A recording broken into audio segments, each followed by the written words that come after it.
Joe Gaffarena qal li l-eks Ministru Joe Cassar kien talbu jieħu karti relatati mal-każ ta' Daewoo u brabta mal-eks Ministru Nazzjonalista u Kummissarju Ewropew John Dalli għallaqa mal-kap tal-Oppożizzjoni. Huwa stqardan fil-qorti waqt li kien qed jixhed f'kawża tal-libel li l-kap tal-Oppożizzjoni għamel fil-konfront tal-editur tal-Orizzont Joseph Caruana. Il-kawża tal-libel tikkonċerna artiklu li der fit-Torċa fit-2 ta' Awwissu 2015 li fih intqal li Simon Busuttil iltaqa' ma' Joe Gaffarena qabel l-aħħar elezzjoni ġenerali. Dak iż-żmien li kienet ippubblikata l-istorja, il-kap tal-Oppożizzjoni kien insista li din kienet gidba mill-bidu sal-aħħar.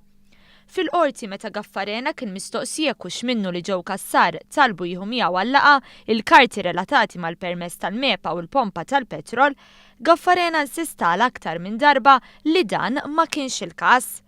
Gaffarena indika li Simon Busuttil f'dokumenti oħra kien interessat tant li Joe Cassar għallu x'ġej tagħmel jekk ma ġibtomx il-karti ta' John Dalli. Gaffarena fakkar fil-qorti li kien ta' eluf tal-liri lill-Partit Nazzjonalista u qal li l-Partit Nazzjonalista ta' Edi Fenekadami kien onest mhux bħal ta' Lorenz Gonzi u Simon Busuttil. Il-kawża ġiet differita l-24 ta' April illi ġej.